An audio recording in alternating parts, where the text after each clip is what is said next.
Welcome to the October 21st, 2024 Carteret County Board of Commissioners meeting.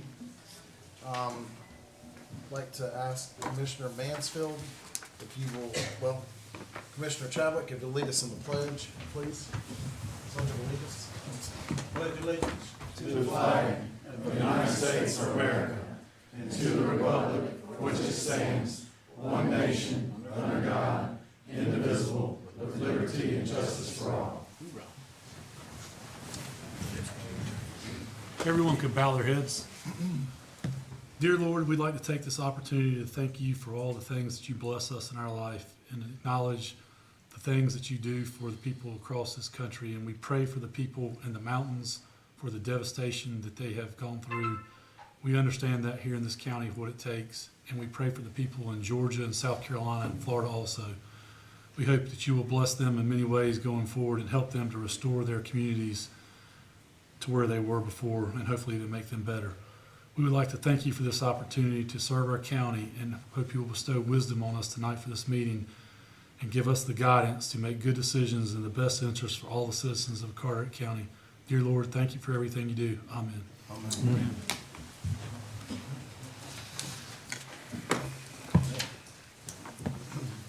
Need to read the conflicts of interest statement. In accordance with the State Government Ethics Act, it is the duty of every board member to avoid both conflicts of interest and appearances of conflict. Does any board member have any known conflict of interest or appearance of conflict with respect to any other matter coming before the board this evening? If so, please identify the conflict and refrain from any undue participation in that particular matter. Very good? I'm good. All right. And then I'd like to ask everyone if you'll please mute or turn off your personal devices. All right, our first item is adoption of the agenda. Mr. Chairman, I would like to make a change to the agenda. I would like to move to flip-flop item number 5 and item number 6. We've got some champions in the house tonight, and we would like to recognize them first. And Mr. Chairman, I'd also like to add a closed session pursuant to 143-318-11A3 to consult with the attorney on some legal matters. If we could add that after the manager's report. So I'm making a motion to switch item 5 and 6 and to add a closed session after the commissioner's comments. Second. All right, we got a first and second. All those in favor, please raise your right hand. All right, that's approved. And now the consent agenda. Mr. Chairman, I would also like to add one item to the consent agenda. It is a refund that needs to be added on there for John and Naomi Norris. Their address is 118 Buena Vista Drive, Newport, North Carolina, 28570. 2 parcels at Hibbs Acres, 110.40.3492.610 and 110.00.3831.802. An assessment for principal and assessment for interest. The refund that back because they overpaid in year 4 for 2003 through 2024. Okay. And that's in the amount of $551.71 and $500.58. And we'll add that as item number 13 on the consent agenda. Item number 13. All right, can I get a second? Second. All right. All those in favor, please raise your right hand. Mr. Chairman, I'd like to make a motion to adopt the amended consent agenda. Second. All right, we got a first and a second. All those in favor, please raise your right hand. All right, we're good to go. Now for the good stuff. Commissioner Chadwick, you want to take it from here? Thank you, Mr. Chairman. I'd like to put forward a resolution recognizing and celebrating the accomplishments of the 14U Down East Girls Babe Ruth softball team. I'll second that. Motion. I'll second.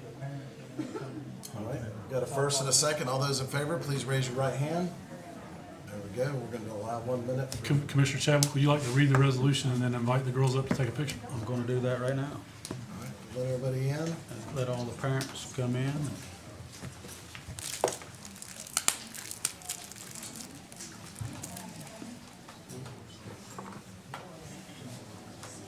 You gonna take the picture here? Yeah, we'll let them come up. Nick, would you let them come in that door as well if there's more people in the hall?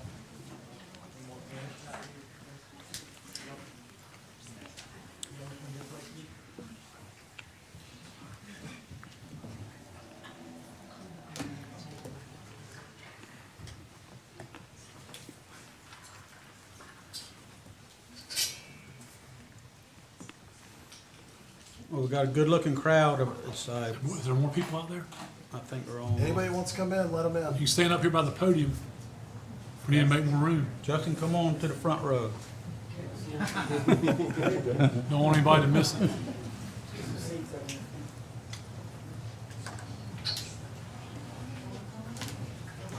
Moms and dads. Yeah.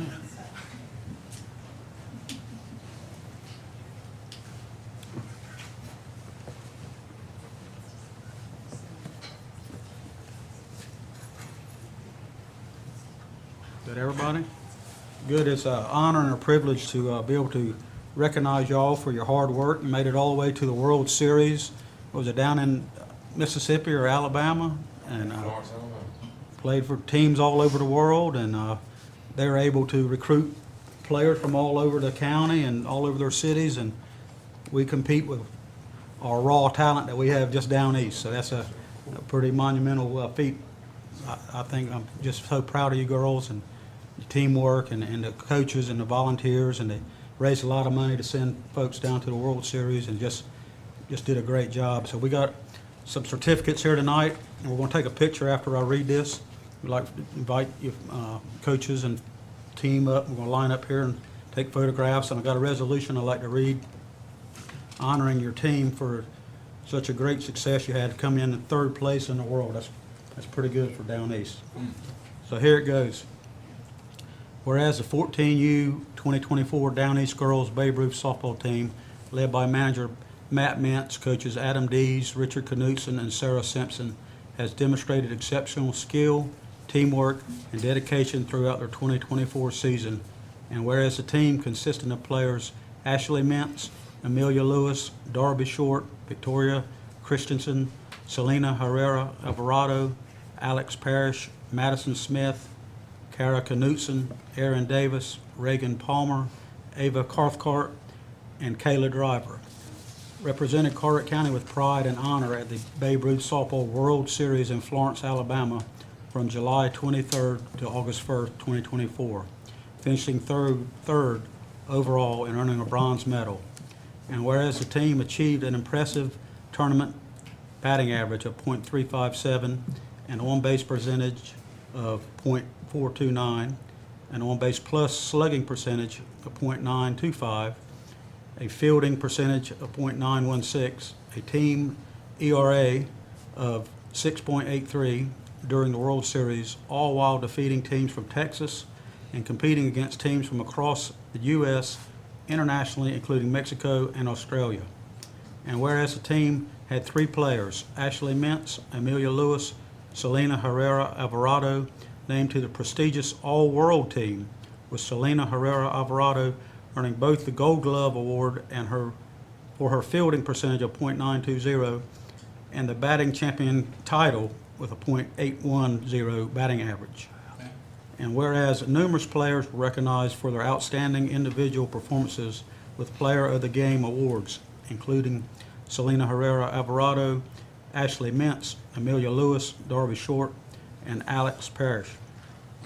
And whereas the team's journey to the World Series followed a dominant season, going undefeated in District 5, play with an 11-0 record, scoring over 160 runs and allowing only 9, followed by victories in the district tournament in Havelock, where they outscored their opponents 55-3.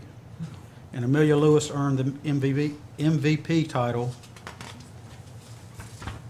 And whereas at the state tournament in Washington, North Carolina, the team won all 6 games played, scoring 102 runs, allowing only 13, and securing the state championship, with Darby Short receiving the Barbara Yeomans Outstanding Player Award.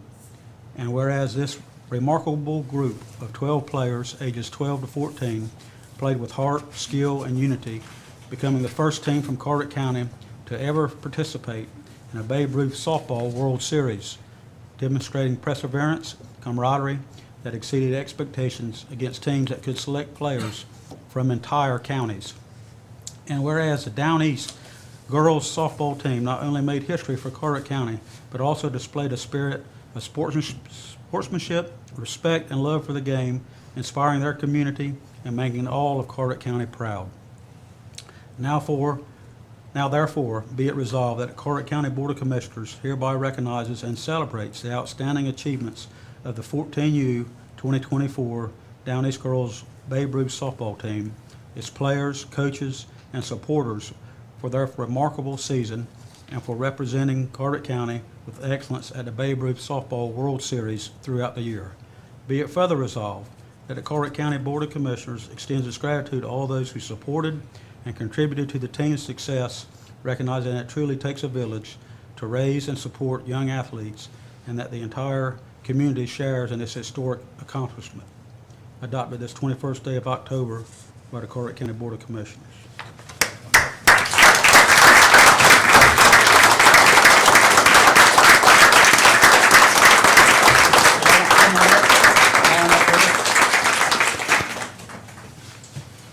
We expect the state championship at East Carteret in that couple of years.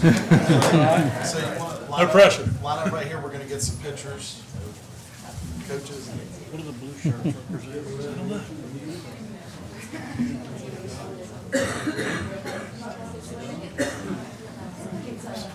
Tell you what, David, slide over here, because I think it's. What's the difference between the blue shirts and the red shirts?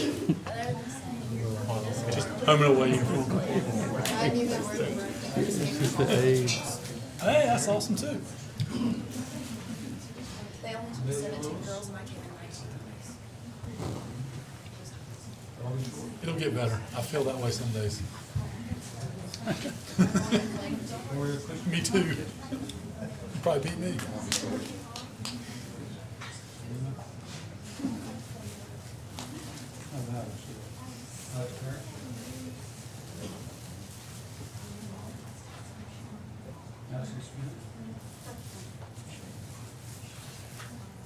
He should have been individually recognized them because they was fixing them out. Yeah. For the moms and the dads.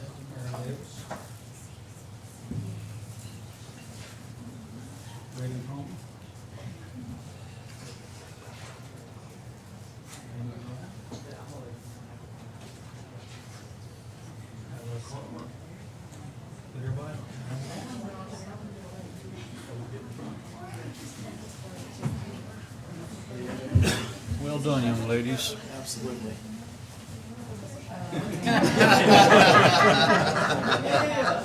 There you go. Everybody move over about 2 feet, 3 feet this way. Yep, yep, yep.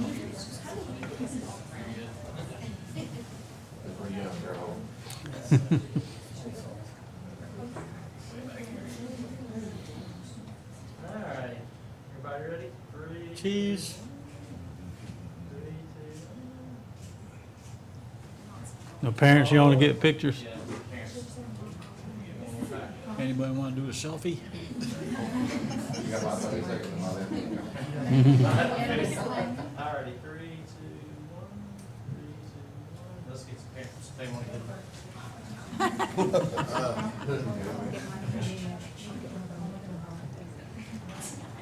What you gotta do, get another battery?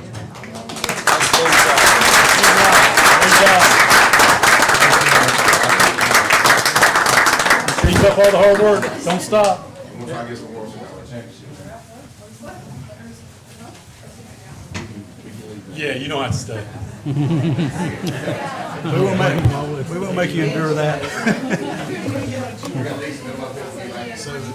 Chris and I want to know if we can go with you. How you doing? Staying? Probably who the biggest sponsor. Yes, sir, thank you. Congratulations. Chris, where does the trophy go? Third place trophy. They get a medal. So Bob, probably the biggest sponsor. Is that the campground? I don't know, They get bronze medals or they get a big trophy? I think they got medals. That's what the skydiving team got the other day. medals, Yeah. like Olympic size. That was pretty cool, Yeah. man. I understand.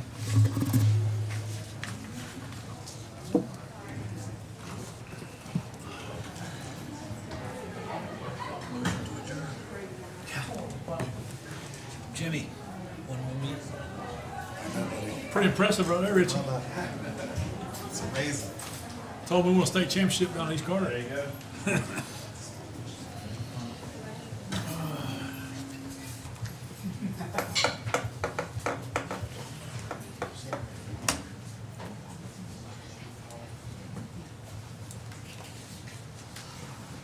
All right, Nick. Item number 5, which is our recognition of July, August, and September 2024 of Jamie Hicks Long Employee of the Month Award. Alrighty, good evening, commissioners and members of the public. It's my pleasure to present the Jamie Hicks Long Employee of the Month recipients for the third quarter of 2024. Tonight, we're going to begin with recognizing our July honoree, Lester Murphy. He is a Public Works heavy equipment operator who has made exceptional contributions to Carteret County. Lester's dedication to our community spans over 20 years. Before joining Public Works, Lester served in the Parks and Recreation Department as a park technician, where he excelled in maintaining facilities, organizing community events, and creating a welcoming atmosphere for park visitors. Currently, as the Public Works heavy equipment operator, Lester demonstrates his expertise by skillfully handling specialized equipment like backhoes and loaders. He not only maintains these tools, but also ensures high-quality work that meets departmental standards. Lester is known for his leadership and frequently steps up to guide his team, setting a strong example. Lester's leadership is especially evident in his management of the mosquito control program, a role he has excelled in for several years. Throughout mosquito season, Lester dedicates countless hours of monitoring weather conditions and ensuring accurate pesticide application. He leads a team of 9 technicians, oversees pesticide inventory, and assigns tasks to maximize their efficiency. Lester's attention to detail and proactive communication enhance the team's performance, and he consistently addresses public concerns promptly and with care. So at this time, please join me in congratulating Lester Murphy for his dedication, outstanding service, and being our July Employee of the Month.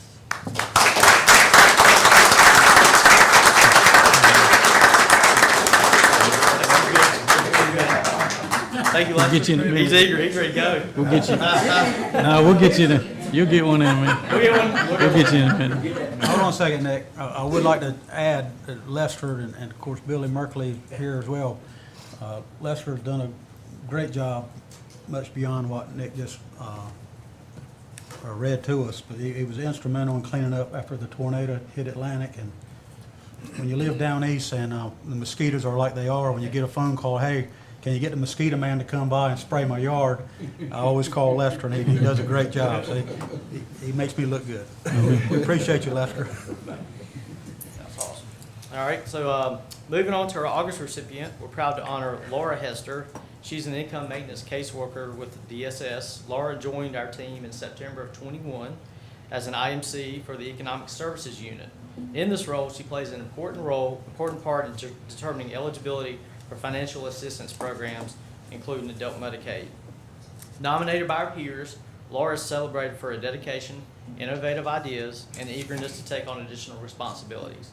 She ensures clients receive exceptional service, providing them with care and compassion, while also seeking additional resources to enhance their support. So recently promoted, she was promoted to lead adult Medicaid program trainer in April. She's excelled in her role by ensuring her team is well-trained, which boosts our agency's efficiency. She tackles every challenge with enthusiasm and is known for her positive attitude and commitment to her work.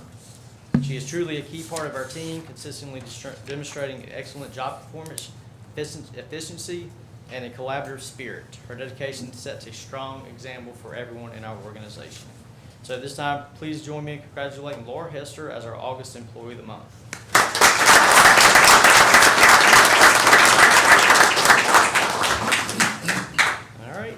So as we continue to honor our outstanding employees, I'm pleased to announce that September Employee of the Month, Brooke Barnhill, the Team Navigator Manager with the Health Department.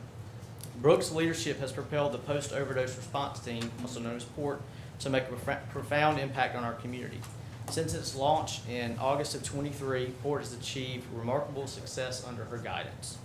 The team's certified peer support specialists have maintained an impressive 90% contact rate with overdose survivors within 24 hours, served over 275 individuals, distributed more than 700 naloxone kits, and connected to over 130 individuals to treatment.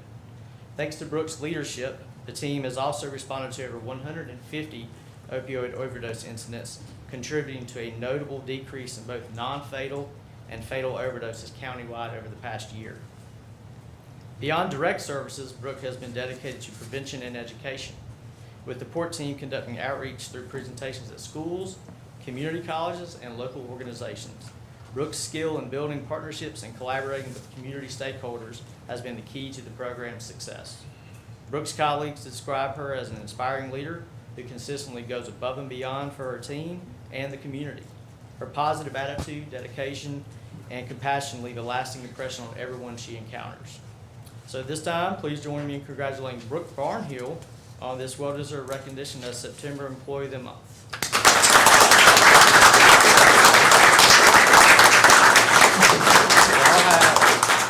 Laura couldn't make it tonight. She had some training, so I've got Lester and Brooke here. So if you'd like to come down, Chairman, and I'll get Laura her certificate tomorrow.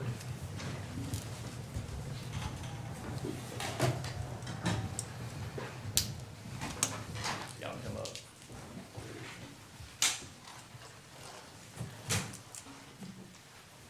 How you doing?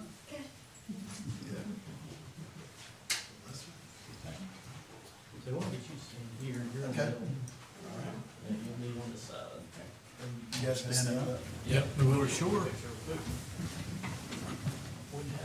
gotta give her a hug. Yeah, slide loose a little bit. There you go. 3, 2, 1. Cheese. All right, another round of applause. Chris is trying to get some new equipment.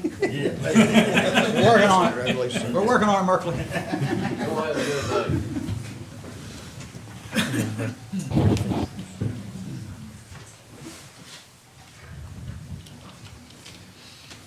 It's 9% of the agenda.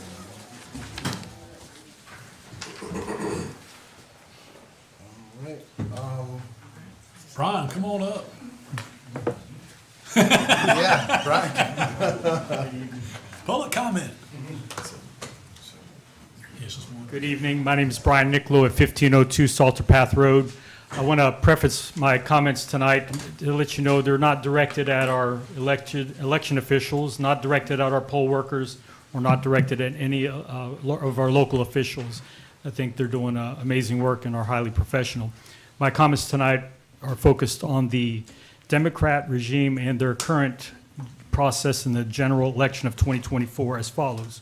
First, prior to the removal as Democrat presidential candidate, President Biden had 15 million votes in the primary election, and Kamala Harris received 0 votes during the primary. One mantra from the Democrat Party is how opposing parties are a threat to democracy. However, the facts indicate that the Democrat Party has circumvented historical norms, procedures throughout the primary process. Essentially, the Democrat Party conducted a soft coup against an impaired presidential incumbent. Number 2, Kamala Harris did not go through the decorum as all previous presidential candidates. She did not receive one primary vote by any citizen to otherwise choose her as a presidential candidate. Number 3, the Harris-Walz campaign funding is questionable and should be investigated. Act Blue is reportedly funneling money from large donors through individual Democrat registered voters, and these are showing up as contributions to the Democrat campaign fund. Number 4, we still have foreign-made computers and tabulators, which are vulnerable to hacking as any other electronic computerized device. The election computers and tabulators are overwhelmingly managed by third parties whom have no obligation of transparency or accountability to the citizens. Number 5, non-citizen voting in federal elections is illegal and unconstitutional. And I put this on public record on file today. I'll continue on with some comments here. The Democrats say that President Trump will weaponize the DOJ. However, listen to what has occurred under the Biden-Harris regime. They put Steve Bannon in prison. They put Peter Navarro in prison. They are trying to bankrupt Gateway Pundit through lawfare. They indicted the CFO of Epic Times. They are investigating Elon Musk. They are trying to disbar attorney Jeff Clark. They have disbarred John Eastman and debanked him. They indicted and disbarred Rudy Giuliani. FBI confiscated Mike Liddell's phone by force. They put concerned parents who went to school board meetings on the FBI watch list. They imprisoned 1,500 protesters with enhanced sentences, most first-time nonviolent offenders, and many of them decorated veterans. They indicted President Trump in kangaroo courts via corrupt judges and politically motivated districts.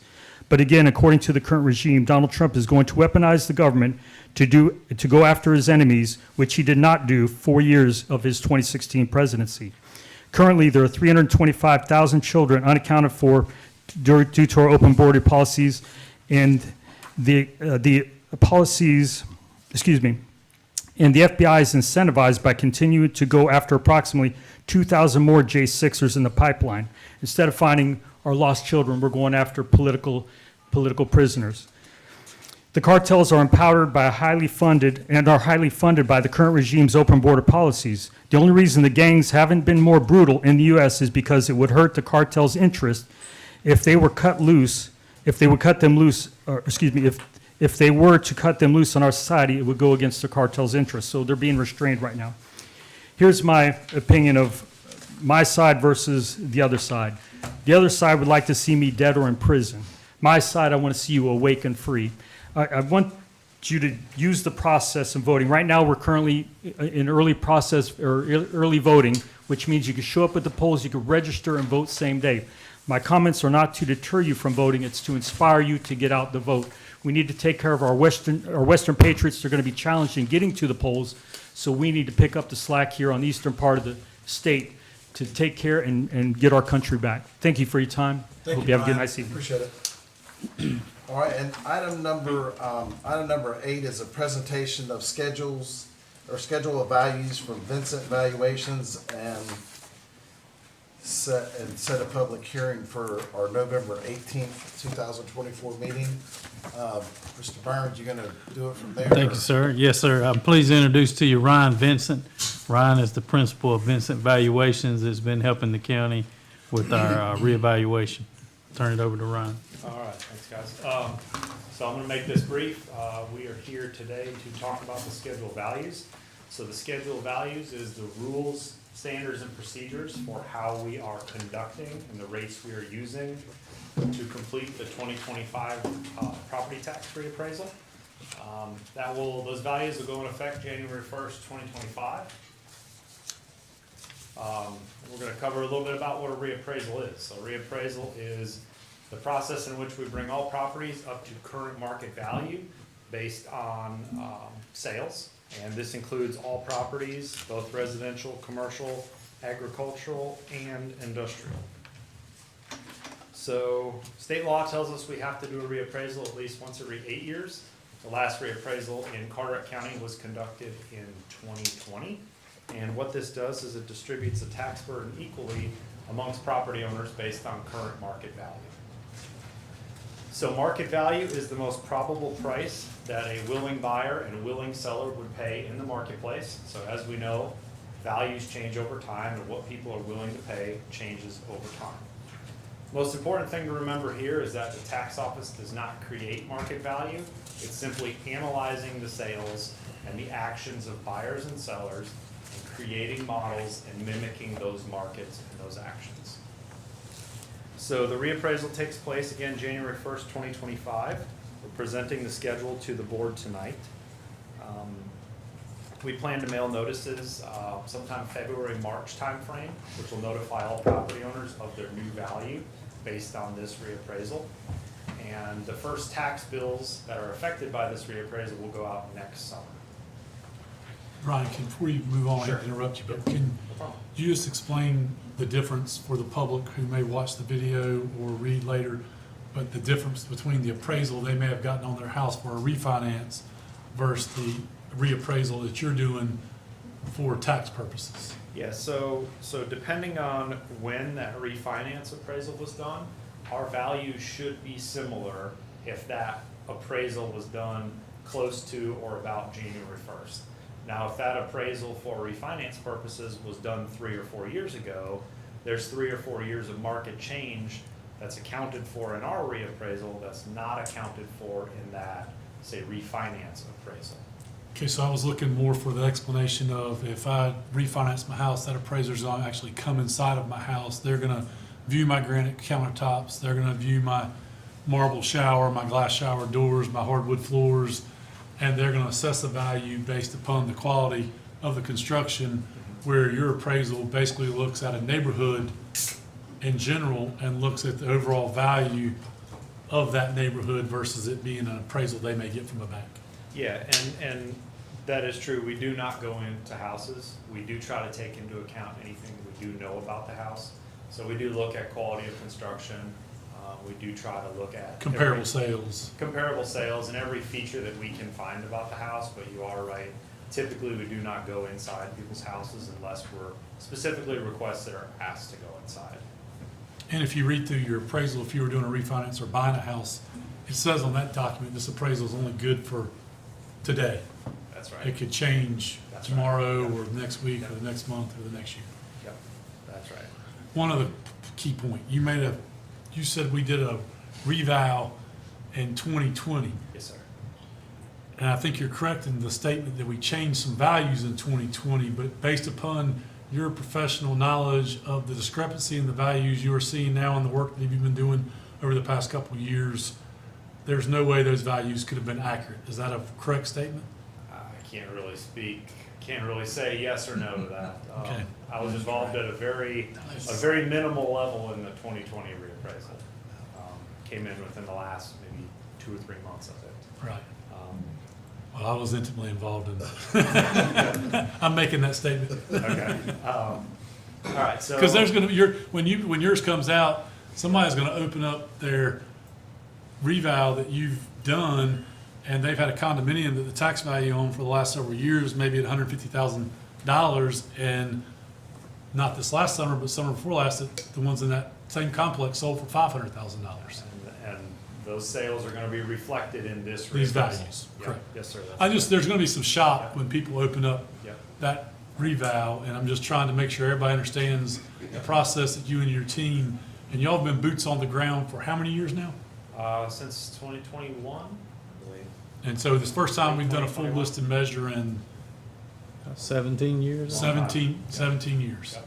Yep, so that's a good segue into the next slide. So the 4 basic steps of a reappraisal, the first one is data collection. So like Commissioner Mansfield said, we went out and we measured and physically walked around every property in the county, and we collected information, verified things that we had. If there was stuff that wasn't listed, we added it. If there was stuff that was on there that was no longer there, we removed it from the record. Brought that information in, entered it into the system, and then from there, we analyze sales and build models based on the sales. We're still working on building those models and tweaking those models all the way up until we mail notices.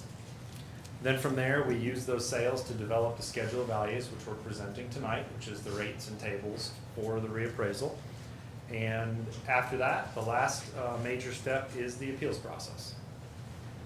So a couple things to consider when we are looking at values is, like you touched on, we don't go inside, so it's hard for us to know sometimes if there is finished area or unfinished area upstairs, or if somebody enclosed a lower level, or if it's just storage, say on some of the houses on the beach. Cathedral ceilings, if you have 20-foot ceilings, it may look from the outside like you have a full second floor. Sometimes we might not know that based on an exterior inspection. And also an unusual floor plan. If you have anything that's odd, maybe you only have one bathroom and you have to walk through a bedroom. We might not know that unless that's brought to our attention. So that's some of the difficulty that we face in doing this process. So we're responsible for valuing approximately 62,000 pieces of property in Carteret County. We use the same principles and practices that most jurisdictions across the entire country do when it comes to mass appraisal. One of the major things we look at to know if our values are accurate or in line is called the sales ratio. So that's simply taking the assessed value of a property divided by its recent sale price State law tells us that we have to be at or close to 100% of market value as of the reappraisal date. So again, we're looking at that as a major driver for the accuracy of our work. So the next few slides we have here are demonstrations of how things have changed over the last 5 years in the market within Carteret County. So I'm gonna read some of these and I'll go through some of these quick because there is a fair amount of slides here. What you're gonna see is a location, a year built, the previous tax value, so the 2020 tax value, and then a recent market transaction or recent sale. So the first one here is a house in Beaufort. It was built in 2011. It was assessed for $112,000. It sold in June of 2024 for $760,000. That's an increase of 576%. Another one here in Beaufort increased 273%. This one here increased 125%. This one here increased 160%. And again, if you want me to slow down or stop and discuss any of these, I'd be happy to. This one was assessed for 181, sold for 375. That's an increase of 106%. Moving towards the beach, this one was assessed for 459, sold for a little bit under $1 million. That's an increase of 106%. Another one in Emerald Isle increased 105%. We go over towards Moorhead. This one was assessed for 281, sold for 800,000 in June. That's an increase of 184%. A little bit smaller house here. This one was assessed for 42, sold for 188,000. It's an increase of 339%. This one increased 184%. This one is in Newport. It was assessed for 24,000, sold in May for 135,000. That's an increase of 455%. Another one here was assessed for 60, sold for 200. That's an increase of 231%. This one was assessed for 103, sold in August for 231. That's an increase of 123%. This one was assessed for 382. Sold for 800, 799. That's an increase of 109%. This one was assessed for 70, sold for 170. It's an increase of 140. This one increased 63%. This one here increased 82%. This one here was assessed for 91,000, sold in February for 280. That's an increase of 207%. You know, these pictures that show the dwellings, not the overall piece of property that they're sitting on. Yes, sir. And the value of the land is included in the appraisal. That's correct. Yes, sir. Now, when you value the land, is there just a set amount, like a half acre anywhere in Carter County is X amount of dollars? No, that depends on location, amenities, condition. We look at all the same factors when we value land that a buyer would look He at. factors in oceanfront, soundfront, second row, third row, That's right. you know, condition of the neighborhood. If you go and it's maybe a neighborhood that doesn't have covenants and there's a bunch of junk cars parked in one yard, that value may not be as good as it were in another neighborhood that was gated and there were pristine conditions. So they do a very thorough, good job. That's right. Now, That- So what are you gonna value that property at? Well, again, state law tells us that we have to be as close to 100% of market value as possible. So what we're gonna do here is we're gonna look at the sale. So this one here sold for 665,000. Assuming that this is a market sale and assuming that this is the trend and the other sales within this complex or of similar condominiums back up that sale price, you could expect that the value would be somewhere based around that sale, right? There is something else to consider with this is time adjustments. So this sale occurred in May. Our valuation date is January 1st. So we have a little bit over a half a year of time value increase there. So what we do is we look at the market, we look for properties that resell. So we look for first, the same property that's sold with no changes and sold for two different prices between a time period to try to look at the time adjustment. If not, say in this complex, we'll pull two condos that are very similar to each other, that's sold at separate times, look at the difference, and come up with a time adjustment based on that. It's gonna be pretty close to the 665. Yes, sir. I can promise you as a real estate professional that that condo appraised with the bank or the appraisal. And more than that, probably. Probably I more think than that. Commissioner Kavanaugh had one more question. Okay. You good? Okay. All right, so a couple more condos here. This one was assessed for 482, sold for 860. Then we come back to Moorhead. This one was assessed for 246, sold for 810. It's an increase of 228%.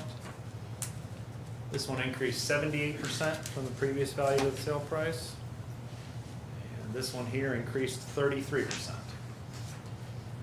So to recap, here's a timeline. So the next step is asking the board to schedule a public hearing on the scheduled values. So all this timeline is all required by statute.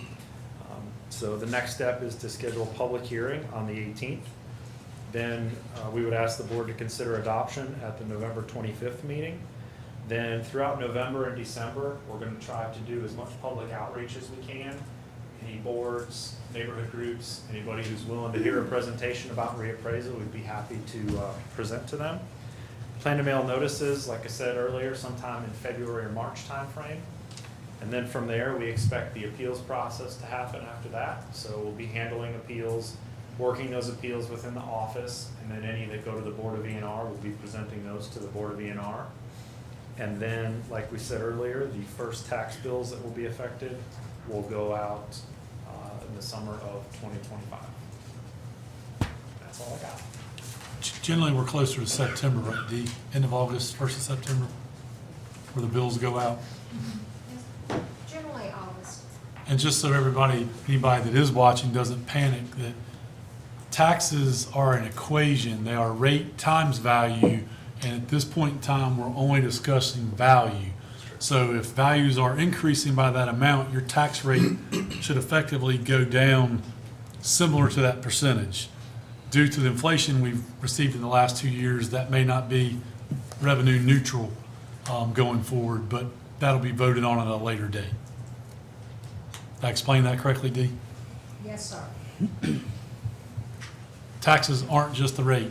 They're the rate times the value equals the amount of taxes you pay. That's right. All right.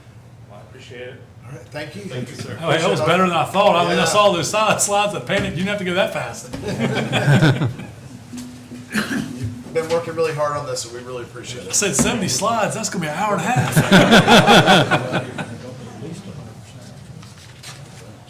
All right, our next item, Jimmy, I'm sorry, we need a motion to schedule the public hearing. please. okay, I'll that's I'll right. make a motion to schedule the public hearing for the tax reevaluation. Second. All right, we got a first and a second. All those in favor, please raise your right hand. All right, we got that done. Make sure I'm not out And that'll of be for November the 18th. Yes, sir. November the 18th. Okay, all right, our next item is the manager's report.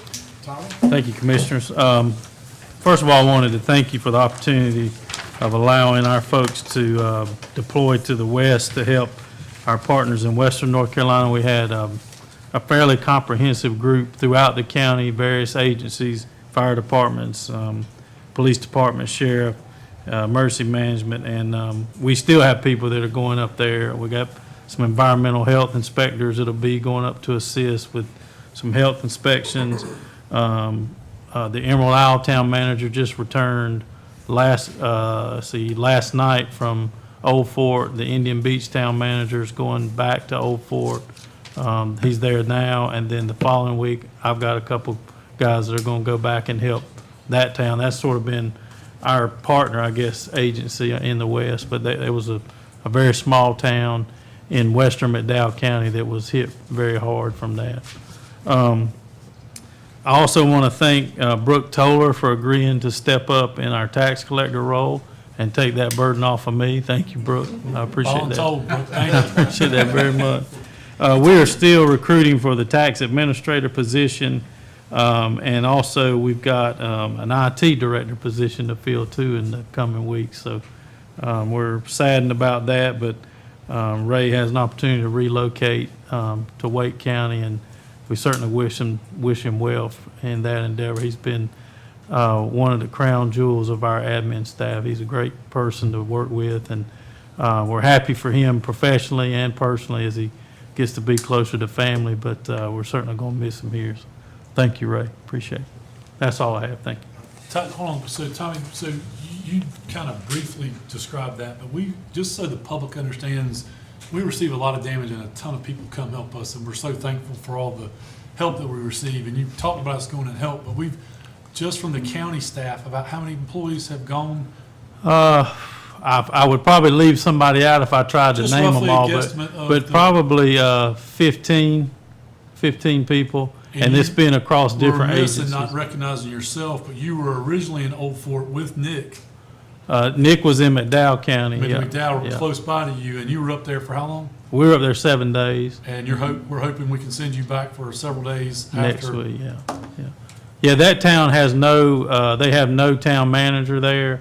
They have a finance officer who also is the town clerk, and the mayor, and that's pretty much the professional staff that the town has. So the state emergency management office felt like they needed to send some professional management, finance type folks to help that town. Because you all dealt with it here. It can be overwhelming for a seasoned staff like we have in finance. But for a very small town with 900 people and, probably 15 full-time employees, it was tremendous for them. It was overwhelming.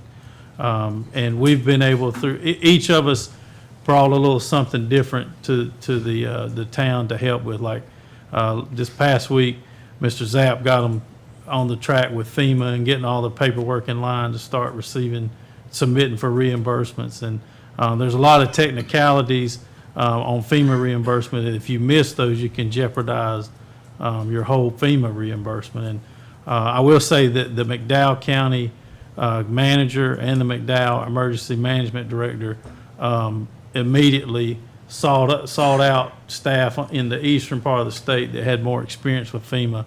And I think that was very wise on their part because they knew that they needed our staff and their expertise. And it wasn't just people that deployed. We had staff here, like Ms. Mashaw and her staff, that were helping us, that were on the ground up there sending us FEMA policies and uniform guidance on things. And so it's been a team effort.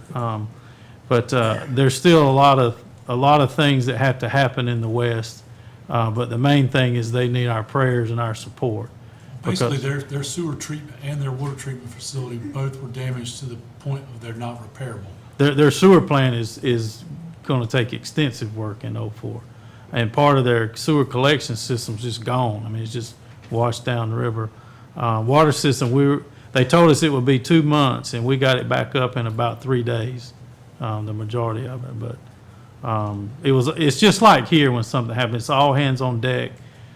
Everybody's working as one team, and that's what we found up there. We were working with folks from other agencies, but we all kind of worked well together. And So just more for like public education, but so you told me that their town budget is roughly around $1 million. yes, And the damages sustained to their water treatment facility and their sewer treatment facility are probably going to be 20 $30 to $40 million yeah. to repair. exactly. And so a lot of times, as a commissioner in the past, I've taken heat for the fund balance that we have in reserves, but that's what that money's for when a storm hits of that magnitude, that we're prepared Yeah. for people to get taken care of. And Ms. Michelle, it took us almost 3 years to get fully like reimbursed, 4 4 years. years to get fully reimbursed for FEMA. So those funds are crucial and we're thankful that Dee's done such a great job through the years that we've built that fund balance up and that we've had commissioners that have been wise enough not to spend that money. And really thank the finance staff for all they've done the last few years to get us in a position, and appreciate it. Town of Atlantic Beach sent a swift boat rescue team. Town of Beaufort has also sent some of their personnel up Morehead there. City, Not yeah. Morehead City sent people. So Carteret County, we've received a lot of damage and received a lot of help, but I'm proud that we have stepped up and we're paying it forward. And those folks in the West have always been some of the first to help us when we've needed it as well. So we were definitely owed them one for sure. The Salvation Army from Morehead City took up their some of their stuff that they have for our response teams that have left it up there. Yeah. Shower, I think they've got a trailer now with the showers and the food. Yeah. A lot of the basic necessities are still the needs that need to be met in those areas. Old Fort was fortunate, we were able to get the water and the power back on somewhat. I mean, it's not 100% functioning, but for most of the town, within the first 3 days, we were able to get them back on, up and going, at least with water. I just asked to share that information because the event happens, they're destroyed up there. You hear about it on the news for 4 or 5 days, and now you don't hear anything. And it snowed up there the other night in one of the communities, and they don't have power in some houses. And we had people sleeping in RVs and driveways here after Florence. Yeah. So, I mean, I almost gives me PTSD thinking about it.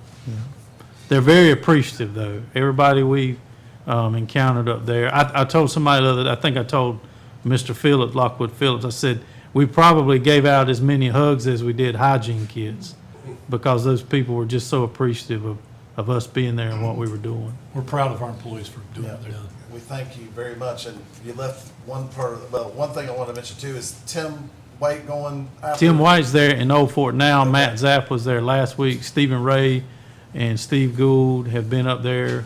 Tim White is the manager for Indian Beach, yes. And I also I called and talked to Asa the other day, and his team went to Asheville. They were in Asheville, yes, sir. Some of his deputies rode with, or helped assist there, and just, it's incredible what you guys have done, and we greatly appreciate it. And you left out the part that you're sleeping in a school on a cot. It wasn't too bad. Yeah. And showers were rationed for 2 minutes. 2 minute showers, that was probably the hardest part, but we were thankful to even have that. We're very proud of you. Well, very thank you, proud of thank all- you for all your that. support and allowing us to do that. Those people will get FEMA, if they get the FEMA things, which I'm sure they will, with your expertise, and then they never had FEMA help in the past, right? I think it'd been a while for But most they'll of them. have that for them in the future Yeah. to fall back on. And It can be overwhelming, and I think that we Tommy, were kind of there to help with some of that. To Mark's point, what does a small town like that with not many reserves do while they're waiting for FEMA to reimburse them? So They have to get a the, bridge loan? from- well, the recent House Bill 149 that the legislature passed, which is basically our state disaster relief bill, it provided some funding mechanisms for those type situations, emergency cash flow type loans and zero interest loans for water and sewer improvements and repairs. And so what that would do is help bridge them through until they start receiving some of their FEMA reimbursement. And a grant's not eligible for reimbursement. A loan is, Yeah, but a grant's not. yeah, thank God for the rainy day fund, yeah, yeah. because they've got a bunch up there, and hopefully that's gonna help those folks out. All right, our next item is commissioner comments. I'll start with, who wants to go first? I'll go first. All right, Mark's gonna go first. I'll defer most of mine because I commented during Tommy's comments, but I'd like to, as always, thank the employees that make our county so great. We've had a few leaving here. We've been fortunate enough to have the same staff for a while, but as people have chances and opportunities to improve their life, I always wish people well. Rising tides raises all ships, and I like to see everyone do better. And I'm appreciative for the people that have worked here and left, and I'm very, very much appreciative of the people that are still working here and hope you stay. All right, Commissioner Kavanaugh, you ready? Sure, yeah, why not? Yeah, congratulations again to our three recipients of the Jamie Long Employee of the Month Awards. It's kudos to Tommy and the rest of the folks in Carteret County government that have assisted up there, and to all the agencies within the county that have assisted up in the mountains. A little story about FEMA, you get the impression that FEMA is going to make you completely whole once they step in. But I know a lady here in Carteret County that she completely lost her home on 9 Mile Road to the flooding in Florence. The water was up to the top of the door sill. She was completely wiped out. Her whole life, all her wedding photos, the baby photos, just everything was gone. And FEMA's reimbursement to her was $20,000. which was enough for her to make a down payment on a mobile home. So, you know, it's nice that FEMA's there and they're able to help, but they don't make you whole. My point being is these folks up there in the mountains, you know, they're getting a lot of help right now, but they're gonna need help for a long time to come. So I hope that all these agencies locally that are collecting funds and supplies, and equipment and things like that to assist up there, continue to do so over a minimum of the next year. Because I'm sure you've seen the folks on television sitting in front of their house and there's nothing behind them but wreckage. And, you know, their whole, everything is gone. And it breaks your heart to just think of how you would feel and how your spouse would feel, and to have just your whole life wiped away. And these folks sitting up there, they're not in their 20s, you know, they're some of them got some mileage behind them and to start all over again. So they're gonna need our help, and it's gonna be extensive. And we just have to be diligent and consistent and stay with it. And I hope some agency in the county picks up the mantle on that and continues advertising for donations and funds, and maybe hold special events, fundraisers, but those people need help. They are just absolutely devastated. You know, photograph worth 1,000 words, but when you see it in person, as Tommy did, the devastation is just unimaginable. That's all I got. All right, Commissioner Shen? Thank you, Mr. Chairman. Excuse me. I'll start by, I'd like to acknowledge and congratulate the softball team of 14U girls. What an accomplishment, especially from right here in Carteret County, to represent us on the world stage. So that's really excellent. So we can't say enough about that. So really proud of our kids right here in the county. I'd like to also acknowledge and thank the staff on the Employee of the Month Awards, Mr. Murphy, Ms. Hester, and Ms. Brooke Barnhill. I give a little special out to Ms. Barnhill. I know her and her mother and father, and her position with this port team is she's just taken that thing by the horns and really done a great job and made a difference, I'm sure. I don't know how many, but made a difference in a lot of lives, I'm sure. So really proud of her for that.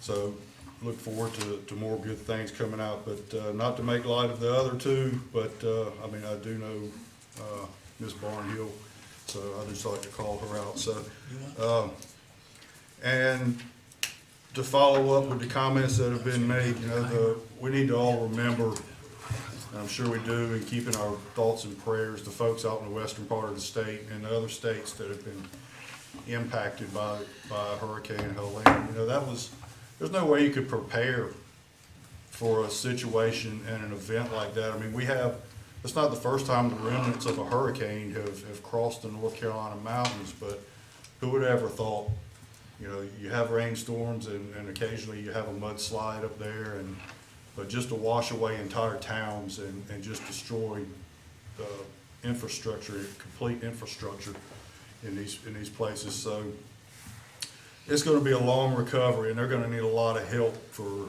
not just days and months, but years to come.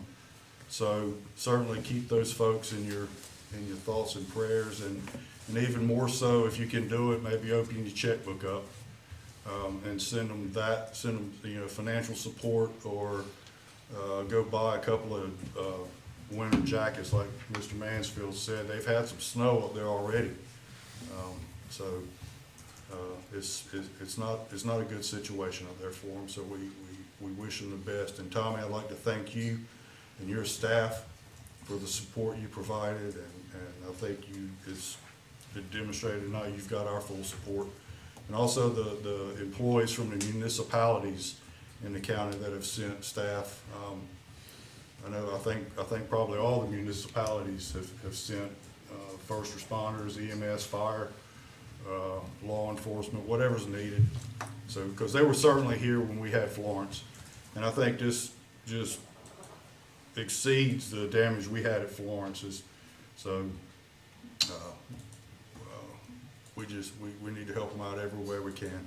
So keep that in mind, and with that, Mr. Chairman, I'll pass it on. All right, thank you. Commissioner Chadwick? Thank you, Mr. Chairman. I'd like to again congratulate the Down East girls softball team. And it's quite a feat to make it the third in the world. You know, it's a big place, and they do good. I'm very proud of them. Last week or so, we had the World Skydiving event here at the Beaufort Airport. Had several hundred people here jumping. So you may have seen them landing. I give the opening remarks at the Fort Macon. I said, well, I don't know if y'all are crazy enough to jump out of a perfectly good plane, but I'm glad you picked Carteret County to do it. But, they were they come in like the Olympics. They were all had their colors from their different countries they were representing, and it was a good event. So they were pleased to be here, spending money, restaurants and hotels, and so that was a good event. And I'm certainly proud of Tommy and his team going up to Western North Carolina and working hard and you know, paying it forward. So it's good. There was a recent article in the paper about some of our county employees leaving. People leave for different reasons. Some took a job in the private sector making a lot more money, and some have to move to other parts of the state and be closer to their family. Family situations change, and you know, we hate to see some of them go, and or all of them go. And we got some good applicants coming in, and things are doing good here, and we got a great team in Carteret County. So that's all I have, Mr. Chairman. All right, thank you, sir. Commissioner Quinn? Thank you, Mr. Chairman. And I'm just going to echo the comments made by my fellow commissioners, you know, thanking the first responders, members of our county government team for going out and helping in the western part of the state. But I'd also like to add the linemen from Carteret Craven Electric that quickly deployed out to the western part of the state to help restore power. Really one of the more dangerous of jobs. So certainly commend them there as well. I want to say again, at our last meeting where we had Caitlin Sabatish out to make her presentation, I've gotten a lot of comments this month about how well received that was. I've actually had a number of teachers said that they're going to use that segment in their classroom. Replay the video so students have a better understanding of how our voting systems work here in Carteret County. And this, of course, is what they're all working for, where we are this time of year. So please exercise your civic duty and go out and vote. And that's all I've got, Mr. Chairman. Thank you. All right, thank you, sir. All right, I want to probably say the same things over and over again, but I want to congratulate Lester, Laura, and Brooke for all they do for the county and receiving the Jamie Hicks Long Award, Employee of the Month Award. And again, just super proud of Brooke, Dr. Williams, the health department, all the people involved have just done some amazing things. I mean, if you just look at this is. His numbers are amazing. Those numbers are amazing. And it really means a lot. I'm glad that we do this. And I wish we could do it.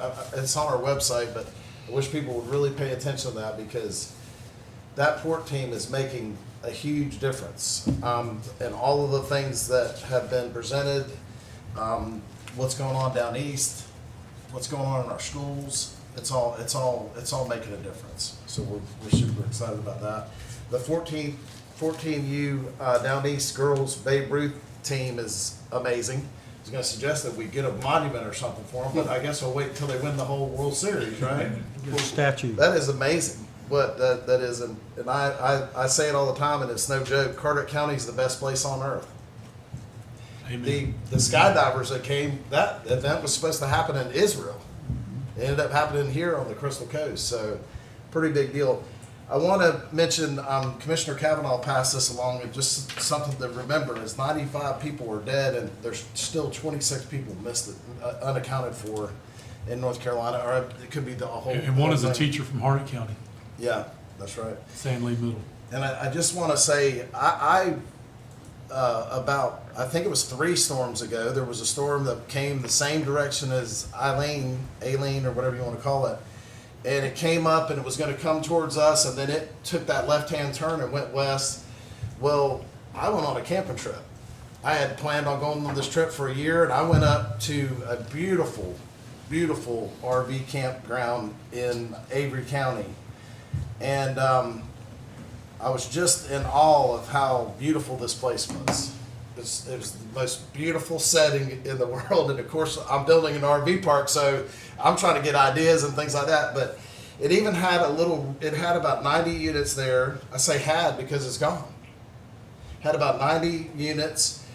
It was run by a husband and wife. Her husband was stationed here at Camp Lejeune. He'd been in Afghanistan and, all gone through all that stuff. And they had this perfect little place. And it's in Newland, North Carolina. And what was really cool about it is right next to it, it had a little river, the Tow River. And it was probably as wide as this room. And you just grabbed an inner tube, you walked up, you got on it, it was like going to the water body. You rode down, and then you got out, did it over again. It's like a free, lazy river. But that river turned to a rage. And it actually flooded this place the day the storm actually touched the Gulf, when it actually made landfall. And they had 10 inches of rain up there, and I guess it sucked the water out of the mountains or whatever it did. So it's just unbelievable. But that family is. Breaks your heart. They have done amazing things. So, I mean, they have pulled their whole community together. They had to go to a school, and they filled the gymnasium up with supplies from all over the world, probably. They had to move everything out because they were having early voting there, which this girl thought that was. I mean, she just took it with stride and kept right on trucking. I mean, they had a whole gymnasium full of stuff. They moved it out so they could get the early voting done, and they set records.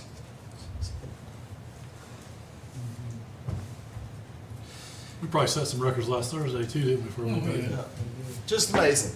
And it's amazing that, the connections they had. I mean, he stationed at Camp Lejeune, just the nicest couple in the world. And they're still the nicest couple in the world. They're going to build it back, and everything's going to be fine. But that's just one thing. I mean, they didn't lose their life. And there's been so much outpouring of help. And like Bob said, we've got to keep it going. We've got to help these people because they've lost everything. So I'm all for setting up a drive to advertise or do whatever we can to never stop.